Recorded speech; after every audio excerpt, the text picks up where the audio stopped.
People see us everywhere. They think you really care. But myself I can't deceive. I know it's only make-believe. Hello, and welcome to a brand new season, Season 2 of Will You Accept This Prose? I am your author, Max Churchwell, and I'm all horned up! I'm your analyzer, Kinsey Brenton, and I am very uncomfortable. Now, we'll get into more on that later. You will know when the all horned up part of the conversation comes up. Do not worry, dear listener. We're here, we're doing another separate season, and here's let's start out with the bad news about the logistics of this season. So we are covering do you know which number season this was? I believe it's season 11. Okay. Let's go with that. We'll say it's season 11 of The Bachelorette this time. Right. And we can't tell you who the Bachelorette is yet. Yeah, because they did some real shitty stuff, but when we get into the discussion of this episode, we can talk about that a little bit more. Mm-hmm. But we are watching this season on HBO Max, which we know is not the most accessible streaming platform. Certainly not the most common streaming platform, I would say, for, the general public. We did get it specifically for this, so if that gives you any indication. But yeah, season 2, and season premieres like this one are always a great time to sort of reveal what the reboots are. And I was talking with the producers. Producers. I was talking with producers. Our producers? Or Bachelor producers? The producers. The producers. I was talking Okay. to the producers, and they suggested that instead of just analyzing the ways that the producers and editors of The Bachelor family of products, we shouldn't just analyze how they manipulate the contestants and the footage for narrative purposes. The producers think we should gear more towards psychoanalyzing the contestants and what this show does to them. So they want me to change my little nom de plume, and I am no longer your author, folks. I'm sorry to announce it. I'm your psychiatrist. And it's bad news for all of us, but hold on. Are you sure? No, Jim, Okay, no, I'm definitely this psychologist. Yeah, I just Jim says you're the psychologist. You're the psychologist. Yeah, that's our producer, Jim. Did he talk to you at all? Am I still analyzer? I think they want to really double down on things, and so I'm the psychologist, but you're the psychoanalyzer. Okay. So now we got to redo our intro. We do. Hi, will you accept this prose? I'm Max Churchwell, your psychiatrist, your psychologist, and I'm all horned up! And I'm Kinsey Brenton, your psychoanalyst, and I'm uncomfortable. There we go. Cut and print. We got it. We did it. We'll just take that, put it over what we did before. It'll be fine. I'm sure I'll fix that in the editing process. I'm sure. But yeah, we'll go ahead. I mean, as unfortunate as it is, we are going to have to just really dive right into discussing this season because the Bachelor family of products, all of their shows have always already been whack, whack with their treatment of people. But what makes this season so much worse is that there is not a Bachelorette. There are two Bachelorettes, two potential Bachelorettes for this first episode. And they are, I don't remember their last names right now. It is Kaitlyn Bristowe and Britt Nilsson. Okay, there we go. They bring in these two women because, Chris Harrison explains it all as, nobody could decide. Yeah, the men couldn't decide which Bachelorette they wanted. Like, the contestants couldn't decide. So they're going to let the contestants decide. They're going to let the contestants decide this episode. That's what seemed fair. They said, all right, fine. You guys couldn't reach a consensus in the interview process. How about when you're face-to-face with these two actual real-life human beings? Which one are you going to pick for their only chance at love? Yeah. Yeah. And it's... Y'all, it's messed up. Any, like, semblance of feminism that the Bachelorette could offer is just incredibly dashed in this first episode. Completely negated. Because the Bachelorette is supposed to be about the Bachelorette having the power to decide, you know, who she wants to keep on.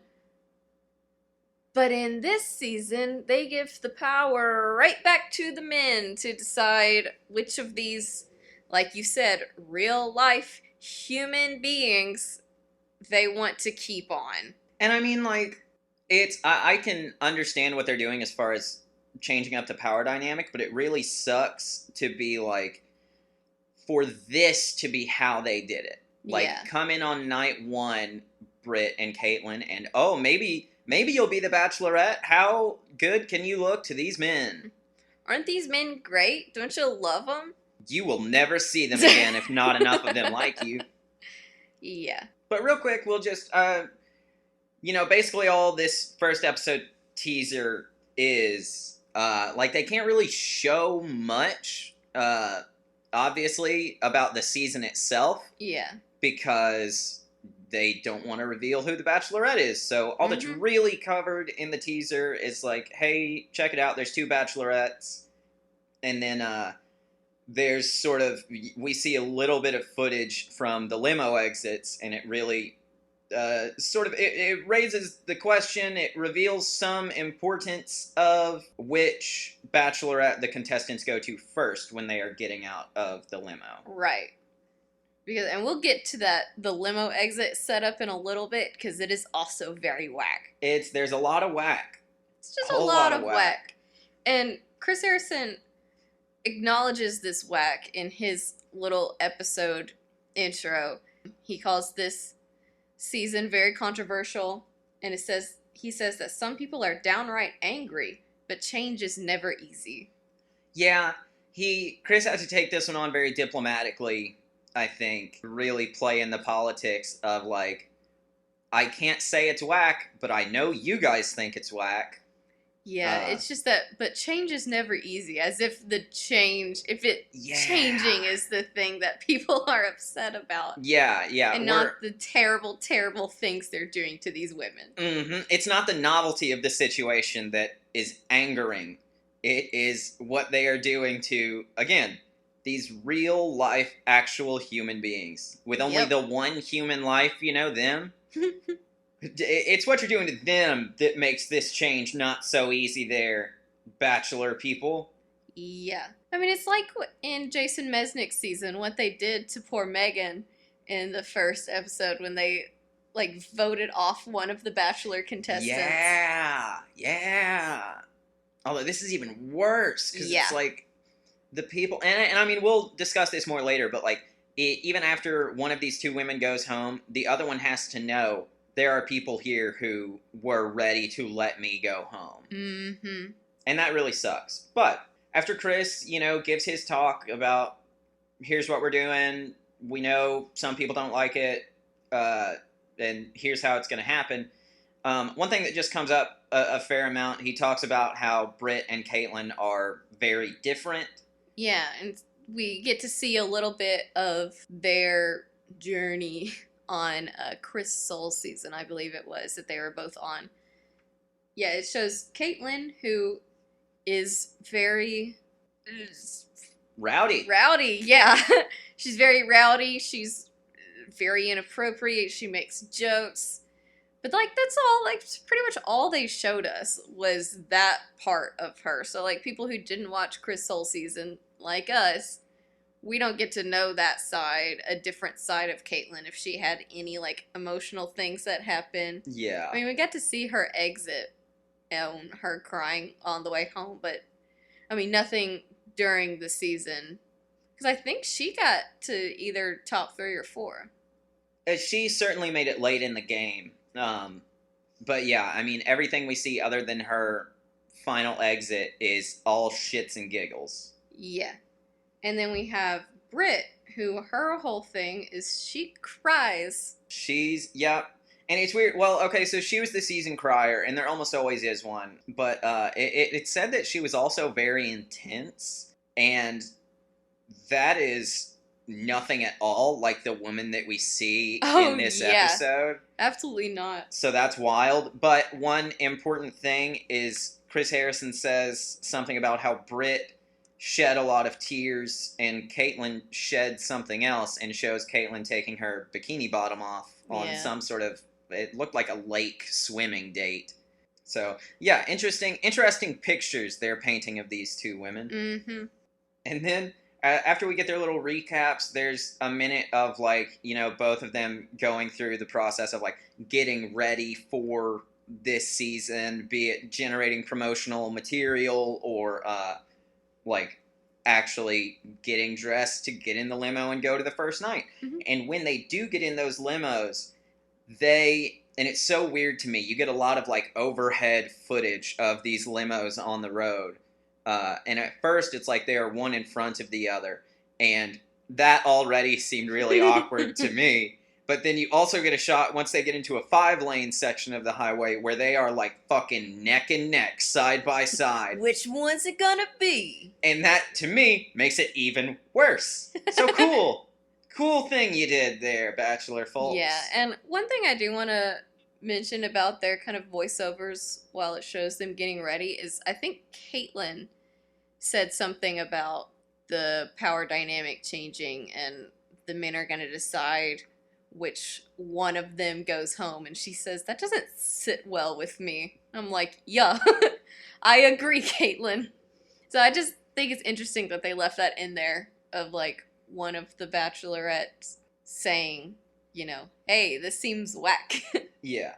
And I think the biggest thing about that is, like, it does become a whole thing throughout this episode that, like, Kaitlyn is actually, even though she's the, you know, the real wild child, whatever, she's feeling very nervous about this, whereas Britt is just so trusting of this show and their process, their system, whatever the fuck. She even says something about this process works. Yeah, she is fully on board with just the entire situation. Mm-hmm.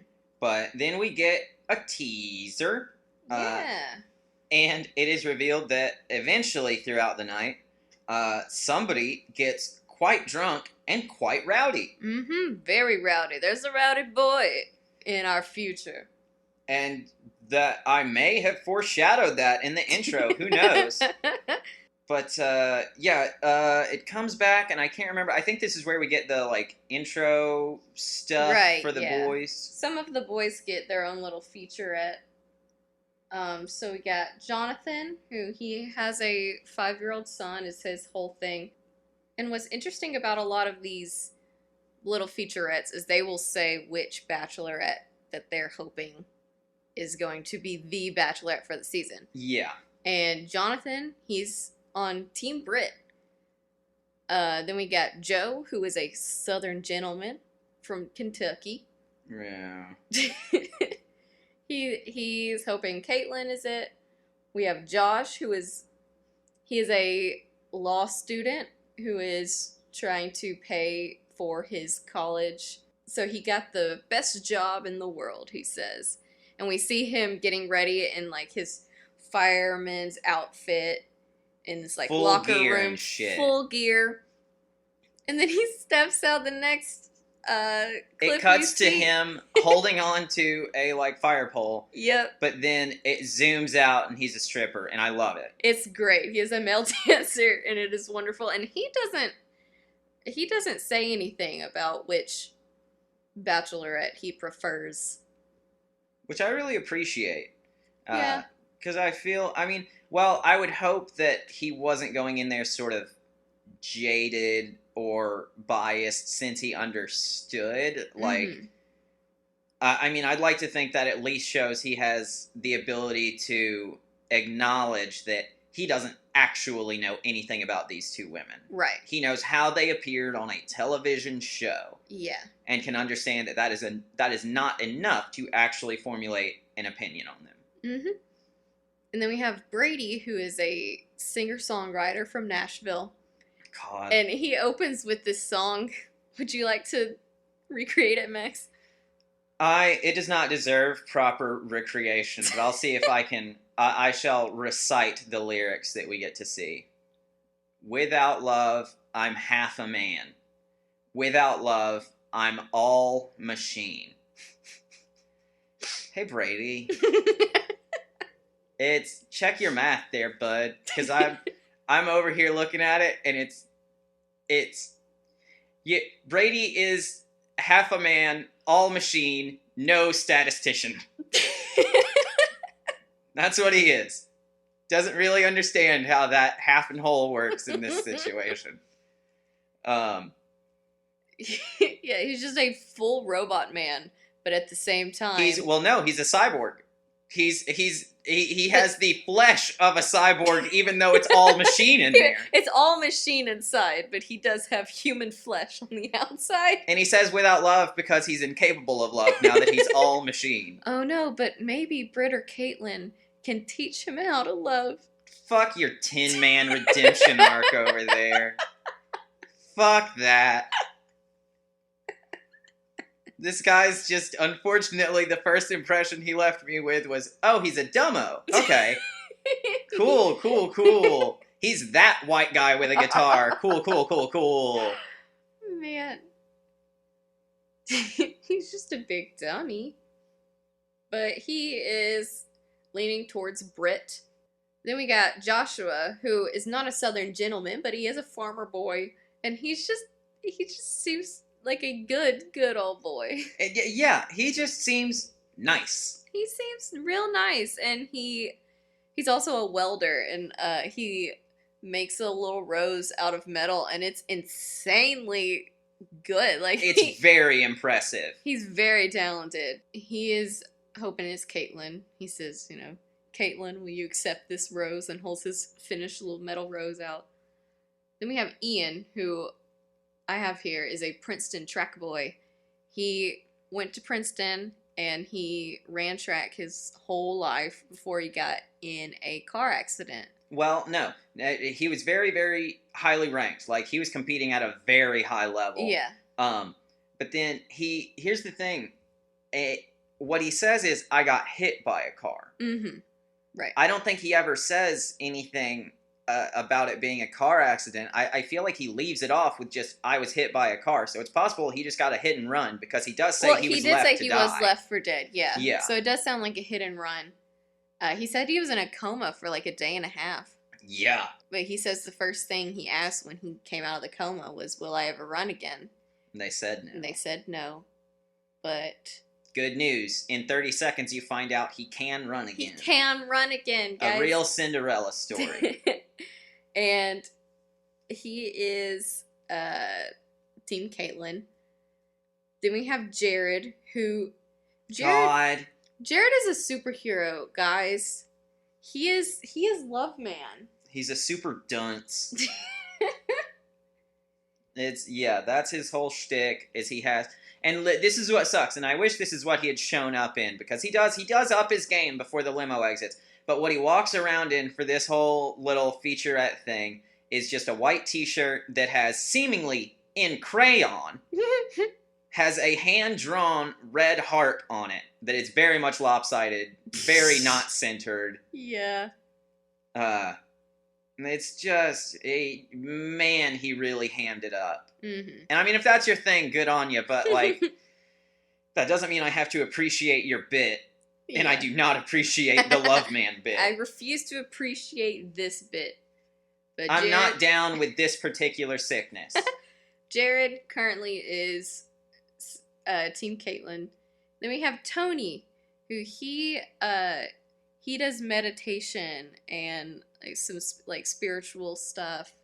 He's what does he run? Like a I forget exactly what type of like a clinic I think he called it that it was, but it was all to do with like muscle flexibility. yeah. Because like it does show him. I mean, it's more or less a physical therapy type of clinic, and it shows him like really working with someone who I guess had a leg injury or something, like trying to work this guy's leg in all different directions and checking in. Now, what's unfortunate is that at one point it does show that he has a poster that says "spiritual gangster." Yeah. That sucks. He is a spiritual gangster, guys. And I do want to say, it's not like he has a fucking insane clown posse poster, except it says spiritual gangster. It's like, that's the label on some sort of diagram-looking right. poster. It is so weird.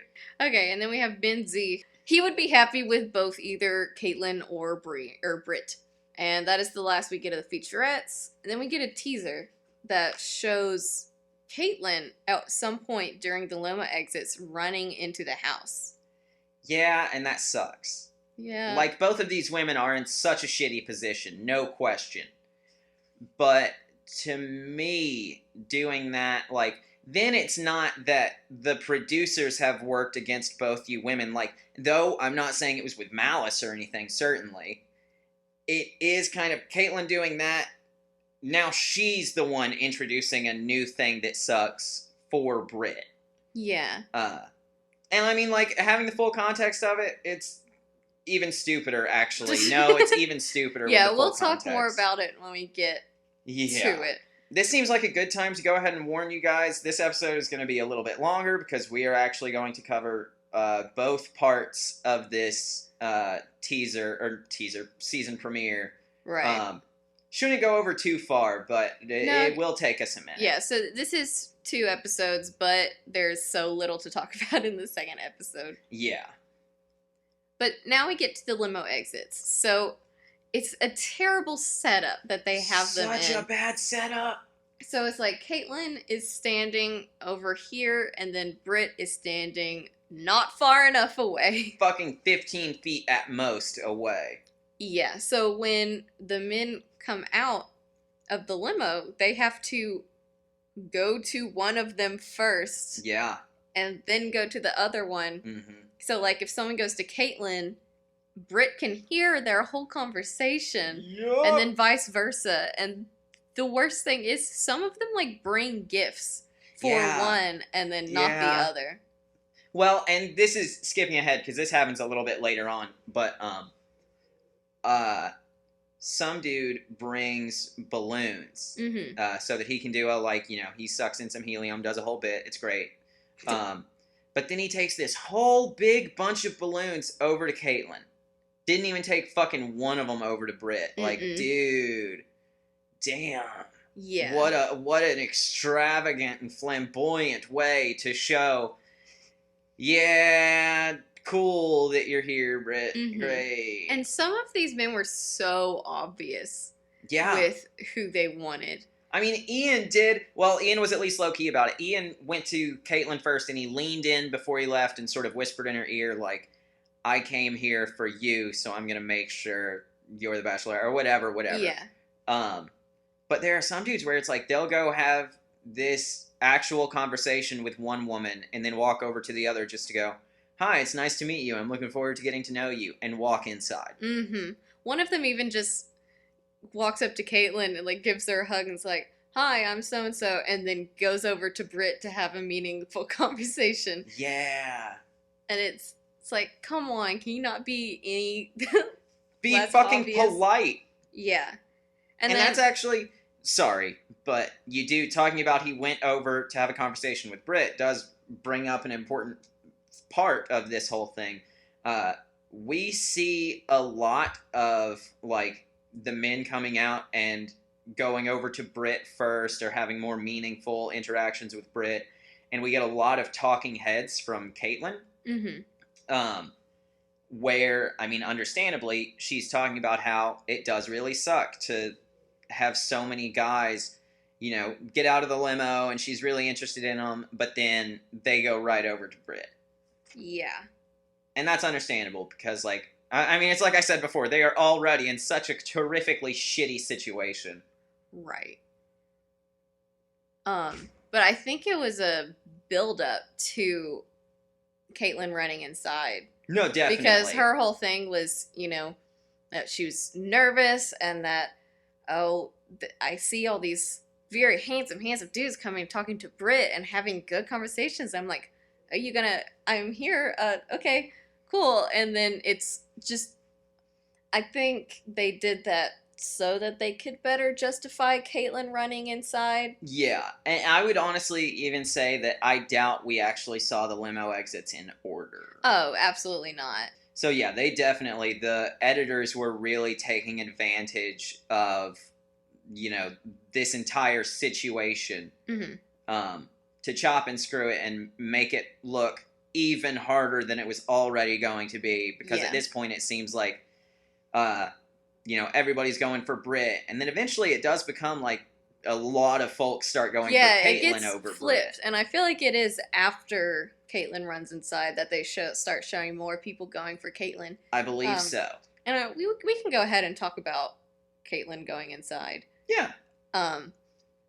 Because Britt, she said it didn't seem fair that, she had to still wait outside, and then Kaitlyn, got more time with the guys. Yeah. When she wasn't really supposed to. And it's like, she didn't even do anything. Like, she did nothing. Like, this was it's like I was saying earlier, it puts Britt in an even shittier situation. And she does that just to go in and say, like, hey, it's been really nice meeting you guys. You're all so handsome. You guys are doing great so far. We should be in just a little while. Yeah. You're not the fucking stewardess announcing the schedule for the night. Right. And giving a recap of the happenings so far. Mm-hmm. I really wanted it to be, she just really, really had to pee. And so that she ran so in good. And then accidentally bumped into the guys men. And was like, hey, y'all are doing great. We'll be out here in a little bit. Give me a second. Hold on. That could definitely be what happened, and they just did not show us her going to the bathroom. Her running over to the bathroom. It definitely could have. Man, Kaitlyn, for your sake and how I feel about you, I hope that's what it was, man. Because this really put a sour taste in my mouth when it comes to Kaitlyn. Yeah, but because it was just very brief, and it did seem like the whole time she was talking to the guys, it did seem like she was trying to go somewhere else. Yeah, go somewhere else. That could have been regret. Like, maybe she had intended to do something else and then realized, this is kind of crummy of me. And so sort of drew back a little bit from what she was going to do. Maybe that's why she said absolutely nothing. And was in such a rush to leave. But who knows? No, I will now only accept that Kaitlyn had to pee real quick and the guys stopped her. And you're welcome to, but I don't trust Kaitlyn that much yet. But okay, then we talked before about, the men having to choose which to go to first. And the other thing is, like, some of these men interact with people in a weird way. I mean, Tony, the yoga guy, he says the same thing to both women. Yeah. Exactly the same thing. He goes to Britt first, I believe. But says the exact same thing to both women, which means both of them are entirely aware he said the exact same thing to both women. Britt even commented on it. Like, in a talking head, she was like, come on, dude. Right. Because a lot of them say similar things, or like similarly, I guess, on a similar emotional level. Which is what I feel is the most appropriate. Yeah, but still personalized to Britt or Kaitlyn. Yeah. But they're still their own people. Yeah, but to have the same just cookie cutter introductions. It was so fucking generic too, Tony's. Yeah. His whole thing was just like, I'm excited to be here. I think this will be great. I think we're going to have a lot of fun. And then he walks 15 feet and says, I'm so happy to be here. I think this is going to be great. I think we're going to have a lot of fun. Yeah. So some of them have not great introductions. Yeah. One dude, JJ, he comes to Kaitlyn first, and he says, so Kaitlyn is from Canada, and JJ says, that he's not Canadian, but he played hockey for a long time, and then he pulls a hockey puck out of his pocket and says, I would love to puck you. Yeah. Now, hold on. Because in fairness, on Kaitlyn's limo exit, Chris Soules was a farmer, and so she said something about, I know you're a farmer, and you're welcome to plow my field anytime, or something like that. No, it was like, you can plow the hell out of this field, I think. Well, they had to bleep her, so it was either... plow the fuck out of this field. And like, go your own way, Kaitlyn. And she did appreciate this dude's bit, but what sucked is that then he had to walk over to Britt and make a comment about, I wish I had known to bring 2 pucks, I would have pucked you too. Yeah. And it's like, man, you're carrying that bit way too far over, baby. Mm-hmm. Too bad. And then we have one guy step out of the limo and announce, honeys, I'm home. Yeah, this guy sucks all shit. Yeah, we'll get back to him later. His name is Ryan M, and keep him in mind. And then we have the male dancer, Josh, comes out, and he doesn't say a single word. He just starts snapping. Launches right into a quick routine, baby. Yeah, he starts loosening up his tie. The thing is, there was music playing that we saw, but it was not diegetic music. I believe he was doing this one a cappella. And that just really stinks, man. What if, oh my god, what if there was a strip routine, but like with a cappella singers? And so like they were doing the like, no, here's what it is, man. It's a cappella Chippendales. And so it's the a cappella singers are also the exotic dancers. No, that's what I'm saying. Is that I thought you were saying like there's accompaniment for this trip, which in fairness is also very, very bad. I would say it's even worse than if there was an a cappella group of exotic dancers. That's what I'm saying. Yeah, they do their own music while they do their routine. God, where's that version of Pitch Perfect? Where's that episode of The Office? Yeah, I thought you were going to say of Glee. Oh, that too. It's all bad. There's no good option for that content. But, yeah, some interesting little limo exits here and there. But the teaser that we get after seeing, a pretty good handful of the limo exits is that gentleman that sucks shit, Ryan.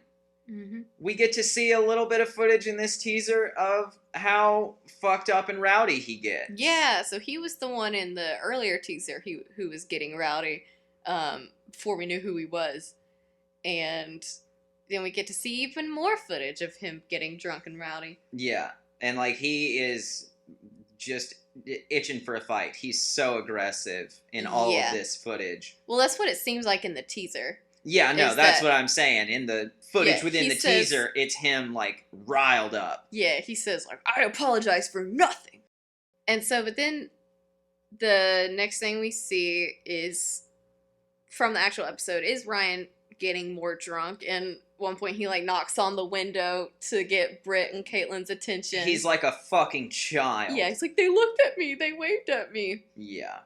And he's, like, his I apologize for nothing was, well, I guess I'm sorry for being too awesome. Yeah. And it's like, how did he get this drunk already? So quickly. He must have had some alcohol in him before he even got out the limo. Yeah, in his intro, when he was talking to Kaitlyn and Britt, it did seem like he was already a little inebriated. He wasn't quite, like, slurring his words or anything, but just the way he was speaking. Yeah, and his demeanor and everything. Yeah, really made it seem like he had a stout buzz going. Yeah. But this is where we... Actually, no, I'll save it, because I don't know if this is where my specific intro comes up. Yeah, not yet. So, someone else... some dude named Sean, he comes in his own car, and it's, like, filled with water, Yes. And it's his hot tub car. And he's like, I was afraid some of the other guys might pee in our hot tub, and so I brought us one of our own. Well, but the thing,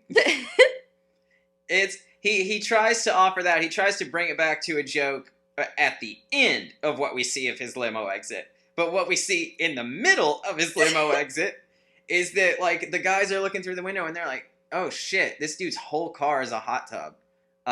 In which, I mean, it was not just a car full of water. There were jets, like, built into the very insides of the doors. I guess, like, instead of vents, it had jets, yeah, which and he is was wild. sitting in the water as well, so it was the full car. In a suit, sitting in the water.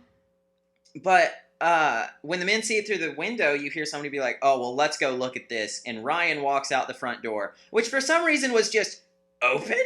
Yeah. Just entirely open? He was just allowed to do this? Yeah. And so he goes out and he's like sitting down sort of behind like a little bit of shrubbery. That's and Kaitlyn and Britt do not see him. Not at all. And then it's like, as soon as that guy pulls up and stops, and I don't know if he has time to say anything other than hello before Ryan goes, like, that car sucks, man. And then, like, Sean tries to play it off, and he's like, I know, it's terrible, right? Mm-hmm. And the women are both like, no, I like it. I think it's great. Yeah. And Sean says, you know, like, thank you, ladies. And then Ryan says, like, it's stupid. You suck. Like, he's still going. Yeah, and Sean's like, I'll talk to you inside, buddy, okay? Man. And Ryan does eventually go inside. But he's so pissy. He's so fucking pissy when he does it. You can tell he's the type that's like, I'm amazed he didn't actually say out loud, I'll go inside, but it's because I want to, not because you told me to. Yeah, he's definitely that type. And then Sean gets out of the car and he's, soaking wet, just like dripping. And I want to know, we didn't see it, but he did. It seemed like he was going in for a hug. And so did he hug these women just like sopping wet? I would imagine that for the bit, and if he like kept a careful angle, I think they would have been willing to hug him and could have gotten by clean. But it's just, I mean, it was so over the top, but it would have been a really great bit if Ryan hadn't completely stepped on it. Yeah. But this is where we start getting to hear from Ryan rather frequently that he's all horned up. Right. Yeah, and we actually started a counter. I insisted on it. See, we had to watch this episode multiple times because, and sorry this episode is a week late. It was because we were, really trying to decide if this was the one we wanted to do or not. So we watched it to sort of refresh ourselves before we recorded, and just the second he said for the first time, man, I'm all horned up, I was like, nope, we're counting how many times he says it. Yeah. And he does say it 4 times, which on one hand doesn't seem like a lot, but if you think about it, 4 times is a lot to say I'm horned up. To say that, especially in this situation and setting. And wild. Like in the little bit of screen time he had, which is probably about 10 minutes at most. I don't know. I think he ended up getting a little bit more than that. Well, now after they showed that little bit, you don't see Ryan again for a long time. Right. But then it's like when he starts getting rowdy with some of those conflicts and stuff, you do see a fair amount of him because, guys, this is the segment that will take us the longest, is just fucking talking about Ryan M. Yeah. Because he did so much whack-ass shit. Yeah, he gets so drunk. So Sean, who had the hot tub car, he does pull Ryan aside to talk to him like an adult and say, hey, why did you feel the need to do that? Like, and I do want to point out, like, it is clear that Sean is upset, but he's not, like, attacking. Right. He is confronting, but that's because this has to fucking be a confrontation. Yeah. It's Ryan who ramps shit up and gets so pissy so quick. And the thing is, he starts to act, I don't know if this is true or if he's making this up. He says that he has no idea what he's talking about. Yeah. It's like he doesn't even remember doing it. Mm-hmm. Because he's already blackout drunk. And several, like, you see a lot of talking heads of the men being like, yeah, that guy is big time fucked up. Yeah. And at one point, it shows him on the couch, and somebody says something like, man, you are so drunk. And he says, I know, right? Like, look. And he holds up this glass that he has, and he's like, this looks like a legit drink, but no, that's just Fireball on the rocks. Which, number one, fuck you for that, Ryan. Sorry if you like Fireball, but also, I'm not sorry if you like Fireball. I'm not sorry if That's you like your Fireball. fault. That's your fault. Koopa, who is another contestant, he says that Ryan is a white boy wasted. Perfect. And here's some of the stuff Ryan does. God, buckle up, man, because every time you think, oh, it can't get worse than that, it will. Yeah, so at one point, Ryan pulls Britt aside to talk to her. Mm-hmm. And starts, like, touching her face and her neck. Well, no, like, here's the thing. I don't think much of that happened. I think there was definitely, like, what he intended to be some flirtatious touching. Mm-hmm. But it wasn't, like, he wasn't pawing at her, you know. Not yet. Not yet. Not yet. So then JJ comes up and is Mm-hmm. like, hey, buddy, they have another drink in the bar for you. Mm-hmm. And Ryan's like, okay, cool. I'm talking to Britt or whatever. And JJ walks away. And well, then... JJ, no, it's like, JJ was, after he said they have another drink for you, fucking Ryan M goes, oh, cool. And then JJ tries to say, like, do you think I could slip in here and talk to her? Whatever. And Ryan becomes frustrated very quickly. And so JJ tries to play it cool, and he's like, okay, maybe 5 more minutes. Does 5 more minutes sound all right? Ryan is still very pissy and says something about, I think you and I are going to get acquainted real quick. Oh, yeah. Like, he is already threatening someone. Yeah. And then Jonathan comes up and says something. And it's clearly, like, it's maybe 1 minute later. Yeah. Yeah, if that. And that's when Ryan starts to get more handsy. Yeah. Because, like, it is clear Britt is ready to be done talking to him. Mm-hmm. Jonathan is doing his best to be like, nah, come on, man. Like, let's go. Whatever. But before he gets up, Ryan, I mean, essentially he's having a real tissy. Yeah. And starts grabbing at Britt and trying to, like, pull her into a kiss, trying to force a kiss on her. And Jonathan, like, grabs his arm to kind of pull it back and says, whoa, careful. And, like, pulls him away from her. And there is a look of absolute horror, followed by, as soon as Jonathan steps in, relief on Britt's face. Yeah. Terrible. Mm-hmm. And then he goes to sit next to some of the guys, and someone said something like, oh, what are you doing? He's like, oh, I don't know, talking to a couple of hoes. And it's like, dude. Yeah.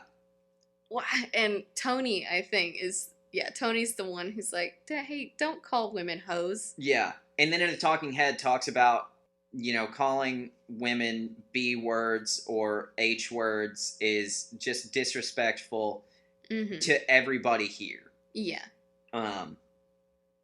And don't worry though, guys. It does get worse. It gets worse. So he walks up to Kaitlyn, who's talking to another guy, and he starts, like, grabbing her butt.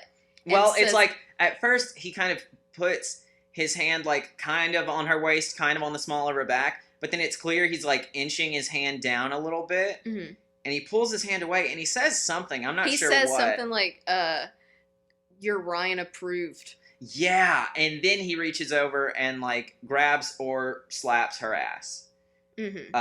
Wretched. And she does, like, she jumps the fuck away from him. Yeah. Like, she was not there for that. And in a talking head, she was like, Ryan, don't ever touch my ass again. Yeah. And she had even said about him earlier when he was being a dick to Sean about the hot tub card. She said in a talking head, if I had to give a worst impression, Rose, it would go to Ryan M. Yup. And the next thing he does, and, like, here's the thing. This one could be fun. It could be fun if it was a bit. If there were other people involved in it, and it wasn't just Ryan wilding out by himself, like, could have been fine. Well, all right. It could have been all right. What he does is he strips down to his underwear, which, by the way, what I have in my notes here is strips to his briefs. Do not trust a man who wears briefs. If you do, fine, but know that if I see you in briefs, I don't trust you. And starts swimming in the pool. And I believe at this point, he gets in the pool and is still yelling about, I'm all horned up! Yep. And he does have a drink, and he falls whilst getting out of the pool. Yep. Does not spill his drink. Manages to not spill his drink, but he defo, like, for a split second, he was about to try to catch himself, and then he just fell into it. Mm-hmm. He steered into the skid. And he's just wandering around in just his underwear, and he makes it to the voting room, which we'll talk about the voting in a little bit, and just throws a rose at Britt's picture. Well, at Britt's picture. Yeah. It lands like... It hits the wall a foot below and 4 feet to the right of Britt's picture, but it was in her general direction. Yeah. And then the worst one. This is the worst one. I don't know who it was for sure. It was JJ, the one who said he was going to get acquainted with real quick. Yes. JJ goes to talk to him, and he's really just questioning, like, with the way you're acting, like, what are your intentions? Why are you here? And immediately... Ryan says, why am I not raping you right now? That's the question. Mm-hmm. Wretched. And JJ does say, he's like, why is rape your go-to word? Which makes me wonder, has he been making rape jokes? I assume he must have been using that word before this. And they just... Much in the same way that we aren't even done talking about Ryan, and we've dedicated a lot of this episode to talking about Ryan. Mm-hmm. ABC didn't allow them to go over in length, so they had to give us Ryan's greatest hits. Yeah. But then... The best part of the episode. Yes, the best part of the episode, a very large man. Big man! Comes walking in and says... Hey, Ryan, let's go outside. Chris Harrison wants to speak to you. Ryan, like, very sloppily starts to stand up. Mm-hmm. And then, sort of barely managing to not fall over, goes, Chris Hansen? Yeah. And this man just goes, yeah. Yeah. So he manages to walk him out front. And it becomes clear pretty quickly, like, what's going on to him, I think. Mm-hmm. But you can really see that moment hit because Chris Harrison is centered on the other side of this, like, quote-unquote island with just some plants, some bushes and stuff. On, the house, the sidewalk, the plants, everything. He's in the very middle. And so when Ryan gets down there, he, like, stops where the sidewalk split and, like, is pointing to both, I guess trying to figure out which way he's supposed to go. And... Chris says, either one, just come here. Yeah, it's a very stern voice that we've not heard from Chris Harrison. I was going to say, it's the most stern tone of voice I have ever heard from Chris Harrison, and I fucking love it. And it is at that moment, as Ryan goes ahead and walks down one of the two paths, you can tell, like, boy howdy, he is grounded awful quick from how fucked up he was before. Yeah. And I mean, fortunately, Chris says, like, with the way you've been behaving and the way you've been talking about the women, it's clear to me that you are not here for either of the women or with sincere intentions. And I think it would be best if you went home. Yeah. So, yay, Ryan M. gets kicked off. And remarkably, it is very, like, reserved in his exit. Like, he does say, like, sorry about that. Which Chris Harrison, he gives a very non-committal, it's all right. And, like, he pats Ryan on the back, but in a, like, sweeping him off to this fucking van they're driving him away in. And it's not even, like, a limo or an SUV. It is a white van with a sliding door. I'm amazed it even had windows. Yeah, it's like one of those vans that you ride to church camp in. It's insane. I do have to read. So Mhm. Ryan M made a statement about his actions, and I'm not going to call it an apology because it's not. This is what he says. So he says, I wasn't blacked out and knew exactly what I was doing. Then he said what he had intended to convey from his rape comment was that he would destroy O'Brien. People need to get off their high horse. It was awesome and entertaining. He says that his drunkenness was the only reason the first episode was the shit. Mm-hmm. And then says, I wasn't interested in Kaitlyn, but was interested in Britt. I felt it was obvious Britt wasn't going to be the one. So I just started being entertaining and got way too drunk, started acting crazy, and it turned into gold. Yeah. What's the gold there, Ryan? Yeah. He... Rumpelshitskin over here just really thinks he's done something so good, but what is insane about this to me is that so everybody fucking hates him. Like, the next day, the talk of the town was, hey, Ryan M sucks all shit, right? Mm-hmm. Yeah, he sucks the moon right out the sky. And instead of doing anything to quell the outpouring of loathing for him, he digs his grave even deeper. Yeah. Cool thing you did, Rumpelshitskin. Cool thing. That's the gold he's spinning. He thinks he has spun gold out of shit, when in fact it's all still shit, Rumpelshitskin. Shitskin, God. Yeah. So we need to wrap up the first episode, but the most important thing is we need to talk about the voting. Yes. How they are voting for Britt or Kaitlyn. So there's this room that they go in, and we mentioned it when talking about Ryan's drunk antics. There's a box for Kaitlyn and one for Britt, and you know which one it is because they have those big pictures behind them. And then they put a rose in whichever box of the woman they want to be the Bachelorette.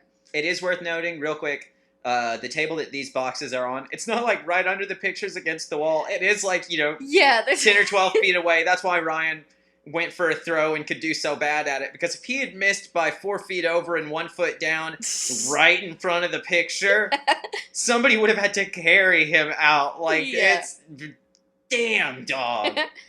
Yeah. So there's just a lot of talk from the guys about, oh, whose side are you on? Are Which you with team me? are you What on? team are you on? I'm Team Britt. And then there's one where some guy was like, what? I thought you were with me. And the guy's like, I know. And then one of the guys says, you got to think about it. Do you want to vote for the one you like the best or the one that likes you the best? Because at the end of the day, you're going to want the one that likes you the best. If you're going to make it. Yeah, if you're going to make it. That's what he said, if you're going to make it. And another one, another dude sitting near him says, like, oh, that's pure strategy right there. No, that's pure strat. Oh, he does really say strat? Yeah. Fuck me. Strat is what I had in my notes, but I was really hoping he said strategy. Nope, strat. It's so shitty because, like, yes, this is a game show, and I fully understand being able to acknowledge that it's a game show, but to do it like that. Mm-hmm. It's one thing if it's a game show, but you are willing to at least try to be genuine throughout the process. But for him to really be there, like, fucking writing up the, what is it, Nintendo Power Book or whatever they were, of, like, here's my speed run Bachelorette strategy. Yeah, and then one of the guys is talking to someone else, is like, a lot of people seem pro Kaitlyn, but I just found a pocket of guys that are pro Britt. A pocket! And so we had talked in Jason Mesnick's season about what a group of bachelorettes is called. I think we landed on a bushel or a bachelor. I think it was a bachelor. Is a group of bachelors called a pocket? A pocket of bachelors? I think it's more like, and obviously this doesn't apply to everyone, but with my current attitude and feelings as far as contestants, mostly just one, but some others as well, I think it's got to be something like, we can keep a pocket, but it has to specifically be like a pocket full of pig slop or something like that. I got a pocket full of pig slop. That's exactly why I made it pig slop, because my first thought was shit. I was trying to come up with something to include shit.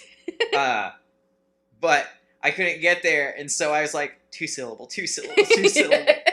I arrived on pig slop. It's very good. Pocket of pig slop. So, the voting ends. Oh, real quick, I want to mention when Chris opens up the voting, when he says, so anytime during the night you can go in and put the rose in the box you want. Tony immediately goes. Like, and fucking all the dudes are trying to say, no, not right now. And Chris is like, no, I said anytime. I said it's open, but he just doesn't even wait for Chris to start talking before he starts walking. He literally has to walk right past both of the women to go do this. Yeah. And I mean, in fairness, he goes in and it's not like, here's my rose, there's my vote, boom. He takes a second to stop. And he talks, in fairness, he says he's a very energetic person, and this dude has been entirely deadpan, monotone. Yeah, I'm a very energetic person. He's talking about just trying to feel out sort of which person he's getting the best vibe from, basically. And actually, he stops, he takes this deep breath, puts one hand on either box, and just takes a second to think about it, and then goes with Britt. Mm-hmm.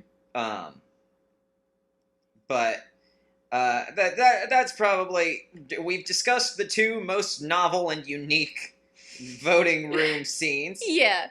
So now we have to talk about the credits scene. Here's a fun thing about that hot tub gentleman, Sean. Also, I will say that there are 2 Seans. I just don't remember either of their... We've been calling them... One of the Seans smelled good, apparently, and the other one had the hot tub. So they've been Sean H. and Sean S. Sean Hot Tub and Sean Smell. Yeah. But Sean Hot Tub, what's listed as his profession on his little name card, that'll pop up in the bottom left corner of the screen, is amateur sex coach? Yep. Or is it amateur sex therapist? It's coach. Okay. And then he's explaining that to Britt in this credits scene. And, like, at first when he says it, she's, like, so surprised. She thinks it's kind of funny at first because, like, that's, it's a little wild. Mm-hmm. Well, especially, real quick, most of these men have just, whatever the fuck, regular job. Ryan M's job was very appropriate, and it was like junkyard specialist. Yeah, you are. Is that actually his role, or were the producers and editors later just like, you know what? Well, he works at like an auto parts thing. Oh, okay. Well, but then he also describes himself apparently as an actor and comedian. Oh, so that's got to be exclusively for this episode, too. It's exclusively this episode that he thinks has earned him those titles. But what's important, Sean Hot Tub, he even says something. He talks specifically about, like, when you use those anal toys, make sure they've got something on them so that they don't get stuck in your bowels. And it's like, hey, everybody, that's good advice. But... Why'd you give it here and now, Sean Hot Tub? Yeah, and it'd be one thing if he was just, like, talking to one of the other dudes about it, maybe. Or even just if he was really cracking a joke, but he seemed so genuine, like there was a mild... he was talking to Britt, and it was just, she looked so uncomfortable. Like, she was laughing, but in that, like... when will this end laugh? Yeah. And then he talks about, like, he's learning all this online... and says that he hasn't actually... She's, like, asking him about the nature of it. So she's like, as in you, like, actually coach 2 people while they are having sex? And he says, well, until I have practiced all these things myself with a partner, which I haven't yet, I don't feel comfortable trying to educate anyone else or whatever. And it's like, that means he is not an amateur sex coach. He is an aspiring sex coach. He is a wannabe sex coach. I do not imagine that pays well. Episode 2. Yeah. So episode 2 starts out with a little recap, just explaining the voting process. Yeah, it's basically the same as the teaser for the first one. Yeah. It's just like, here's the gimmick. Yeah, so Chris counts up all the votes, and Britt and Kaitlyn are in 2 very separate parts of the mansion alone. Mhm. So they're sitting by themselves, which I think is good. Yes, very much so. It wasn't all right, everyone gather around. Which is really what I was expecting. Mm-hmm. And man, it would have sucked shit if that's what they did. Yeah, but no, it was very respectful. He goes to Britt first. He says that, the guys have voted, and they have chosen one woman to be the Bachelorette, and unfortunately, it is not you. And it seems Britt goes into shock. It seems like it takes her a while to process it. Yeah, it really takes the wind out of her sails, which I hate because Britt, throughout the whole first episode, she had so many talking heads where it really was. She was just made out to be the fucking poster child of the Bachelorette. How much faith she had in this system. How much, she was fully prepared to, entirely throw herself into this, and not even with no level of hesitancy whatsoever. Right. And then of course, it does hit her pretty hard to find out that she didn't clear the vote. Mm-hmm. And Chris says that the vote was very close, to which Britt responds, I don't know if that makes it better or worse. Yeah, and then she leaves. She gets her full limo exit, where, that's when she doesn't start crying until she's in the limo. Yeah. Where she says, she's just so ready to be a wife and a mom, and, she just believed in this system and felt so right, and she thought it would work, but it didn't work out for her, and it was really sad.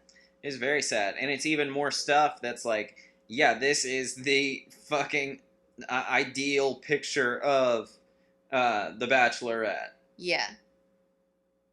But then Chris moves on to Kaitlyn and goes to where she is and says, walks up very somber, very stoic, and says, the votes have been counted, and unfortunately, Kaitlyn, we had to send Britt home.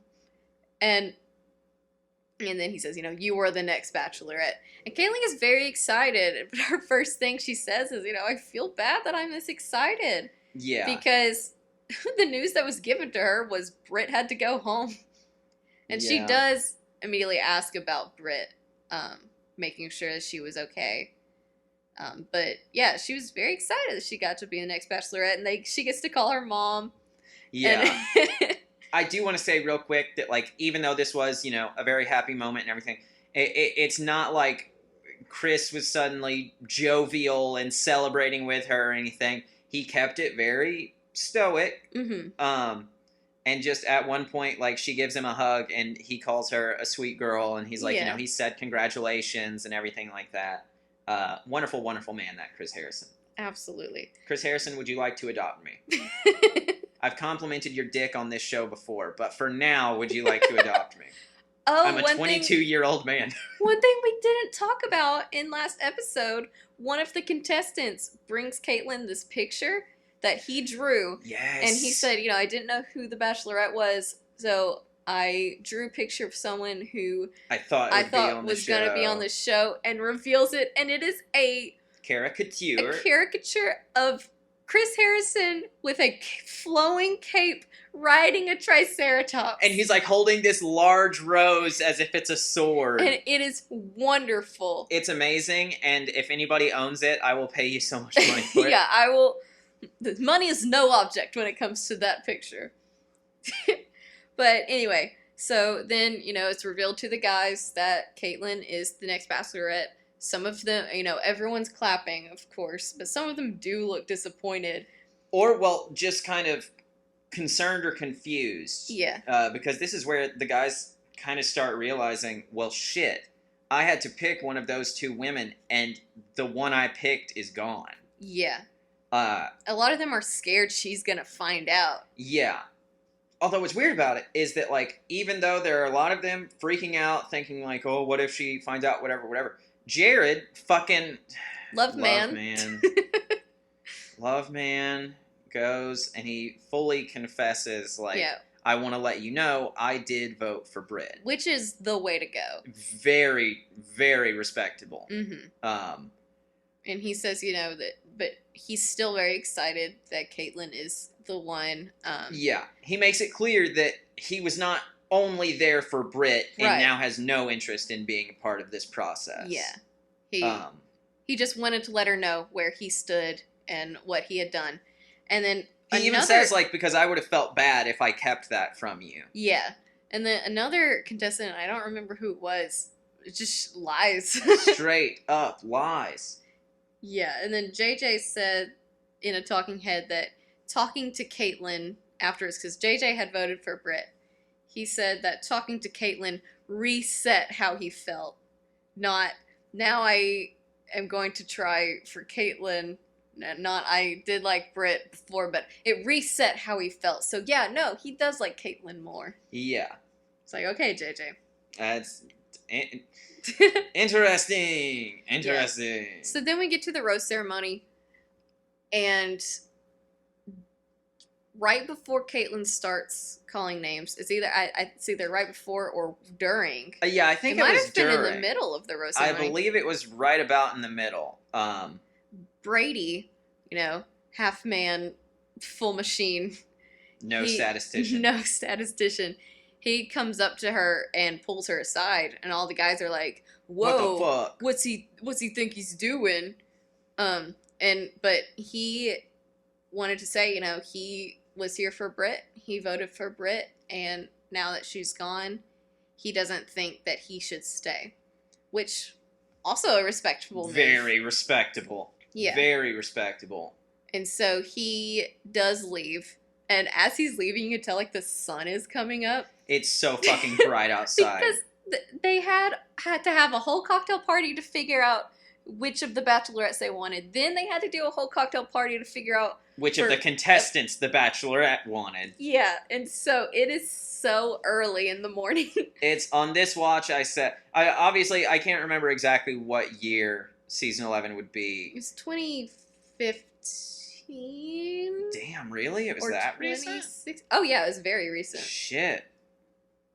Man, anyway, if McDonald's didn't have the breakfast all day thing at the time, what I said this time was none of them are going to make it to McDonald's before they stop selling breakfast. They are no longer selling breakfast at McDonald's. So here's who got the roses. So we got Chris, Ben Higgins, JJ, Joe, Koopa, Daniel, Ryan B, Joshua, Tony, Clint, Corey, Jonathan, another Corey, which neither of the Coreys had initials because their name is spelled differently, but like you're pronounced the same, so they still need initials. Yeah. Ben Z, Tanner, Ian, Justin, and Jared gets the last rose. Now I know what you're thinking. I don't know who any of those men are. That's all right. That's all right.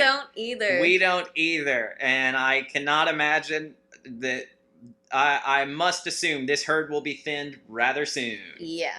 One important thing, though, is while the roses are being handed out, guys who voted for Kaitlyn, you see more and more talking heads where they're like, I know so-and-so who just got a rose voted for Britt. And that's, if I don't get a rose, but those guys who voted for Britt do, I'm going to be pissed or whatever the fuck. Yeah. That's bullshit or whatever. Yeah. Oh, and something I just remembered, while Kaitlyn was saying the names, she would look down like she was reading it off of a list. There's no way she didn't have it written on her palm. Yeah. And she just has it written down her arm. Yep. There has definitely been a bachelor in the past who said the wrong name and had to ask for an extra rose rather than take one away. Mm-hmm. So I can understand her making sure she knew what she wanted to say, but like just it's so not subtle. Yeah. I just picture when Brady pulled her aside and he's, when he's talking to her, he's like holding her hands and she's just kind of like She's doing She's a real big twist doing a of big the forearm. twist to really hide it. So then we get into the teaser, and which we finally get some of the season because now we know that this is Kaitlyn's season of The Bachelorette. Yes. So a lot of the group dates seem to be fight focused. Fight focused. We know they box. We know there's a sumo thing at one point. Mm-hmm. It's fucking. That's insane. I don't know why you would do that, but fine. Yeah, and then Nick Viall, who was a Bachelorette contestant in the past, he shows up, and it seems like he's going to be a contestant on the show. Well, and what's weird is they must have had some relationship before this, because we do see one of the guys saying, like, Nick had his chance, and now he's coming back, blah, blah, blah, blah, blah. Maybe they were just talking about being on The Bachelorette in general, but, like, I have no idea why the fuck they would let him just show up unless he actually had ties to Kaitlyn. Yeah, because I wonder if it was a similar situation to Hannah Brown showing up on Peter Weber's season, and it being he's like, do you want to stay and be in the house? Yeah. And then Hannah saying no, but I'm sure the producers would have let her if she wanted to. Oh, no, defo. And for no bullshit reason at all, they're probably going to let Nick Viall stay. Yeah, and he was also being just a big jerk. Yeah, he was being a pretty big jerk. Speaking of jerks, well, no, I mean... What is this transition? It's back to the fighting stuff, because we do see some stuff. It's also very clear a lot of the men are going to get rowdy and aggressive outside of just the dates. Oh, yeah. The note that I have here, and this will lead into our next topic, is let's get physical. I want to get 2 types of physical. Because not only are there a lot of fights in this season, there's also, and now there is no indication to who it is. Right. But it is made pretty clear that Kaitlyn ends up having sex with one of the men before it is really narrowed down. Right. Certainly before the fantasy suites. Mm-hmm. But I don't know how early or later on in the series it is. Season it is. I will say also, though, one thing that's great is after it's showing, like, sort of, or well, it's all audio, but it seems like the producers are knocking on their door. Yeah, it seems like they're in a hotel. Yeah. Something. And so Kaitlyn's saying, like, I'll be out in 30 seconds or whatever. Yeah. And she's so frustrated by it, too. Yeah, like, upset, and it's like, oh, shoot. Yeah. And the thing is, and this is almost certainly from a separate individual, discrete thing, but it does show a man essentially streaking across what looks like a golf course. It looks like a golf course. He's naked, just running across. They have his dick face in blurred hand. out. He is running, dick in hand. What if it's like not even one of the contestants? It's just some That's random what I'm waiting for. That's what I'm waiting for, is that had nothing to do with anything on the show. Yeah. But certainly not that situation. Yeah, so that is definitely not a part of the Kaitlyn had sex debacle. But there was also a lot of audio from the men and comments from them that seemed like they were talking to Kaitlyn, but most likely not. There's got to be some of them that were them just kind of talking to each other. Yeah, like not there's her. Or talking to Nick. Yeah. Probably. There's one in particular that I remember where Sean Smell, because Sean Hot Tub went home. Sean Smell got to stay. He says, don't even talk to me. What you did was disgusting, or something like that. Yeah. That's definitely, he was not talking to Kaitlyn. Or at least let's fucking hope that isn't something that he said to Kaitlyn. Because, I mean, we see like a talking head from Kaitlyn where she's crying and she says, like, I made a mistake. It doesn't mean I'm a bad person. Yeah. And that's absolutely right. But she also says, and I'm not sure if it was, in that same string of audio or not, because that's a very quick clip of her talking head, and then it's back to, other footage with her narration, basically. She, at one point, talks about, like, she says, this is a marriage, and intimacy is a part of it. And I completely understand where she's coming from. And I do think, even though this whole show is gross, the fantasy suites are an important part of it. But it also, I think it's unfair of her to claim that defense when there are enough men left that, like... Because, I mean, obviously there's going to be plenty of things that'll upset these men. Yeah. Plenty of things. And I feel like, though, before we start putting judgments on Kaitlyn for I don't mean to judge at all. Well, yeah, but, like, I feel like before we make any decisions, we need to... Because you know how the producers twist stuff around. Yeah, that's true. I shouldn't let them reel me in like this. I wonder... It is a possibility, maybe, that just occurred to me. What if Kaitlyn didn't even have sex on the show? What if maybe she and Nick Wilde had sex before, and that's what she was talking about? I need to say we had sex. I highly doubt that's it. Yeah, but I don't know. I mean, I understand why you think it's a possibility, but like anything's a possibility. I just don't think that would inspire. I don't think no one would have a right to be upset by that. Well, I mean, like, if there's still a shit ton of people there and she sleeps with one contestant, that's a little questionable for sure. Well, just as far as, again, everybody's in a shitty situation, and it seems like everybody goes to great lengths to make the situation shittier for themselves and others. Yeah. But, yeah,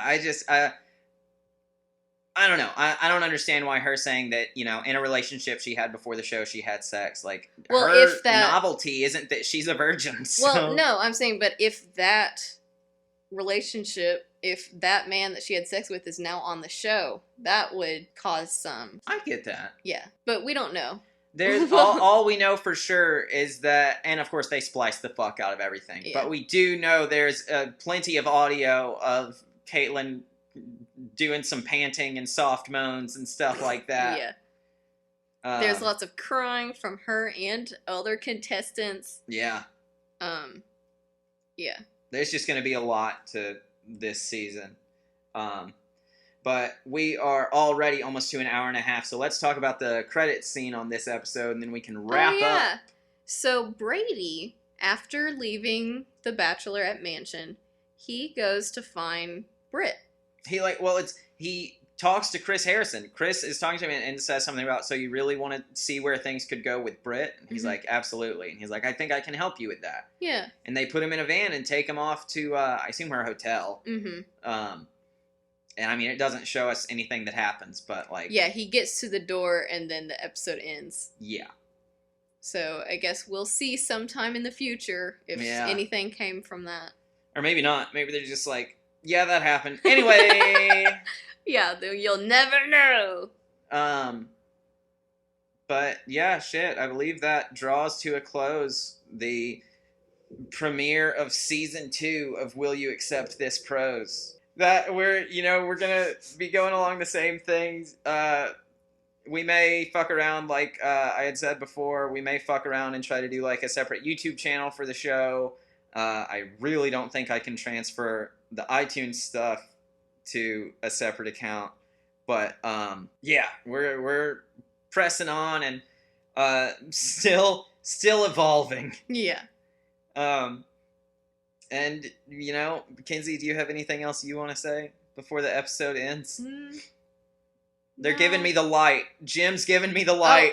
Oh, sorry, Jim. We're wrapping up. Jim, we aren't going to hit 1:30. We aren't going to hit hour and a half. It's okay. Wow, he does not look pleased. Okay. He does not. Anything you need to say, Kinsey? Sorry, Jim. That's it.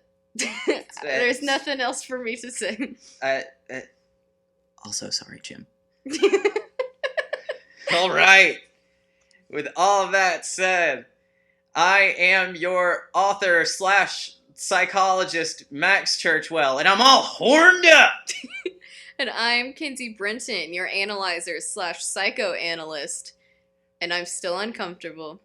And join us next time for the most dramatic episode in Will You Accept This Prose history. Is that someday you care? My hopes, my dreams come true. My one and only you. No one will ever know. so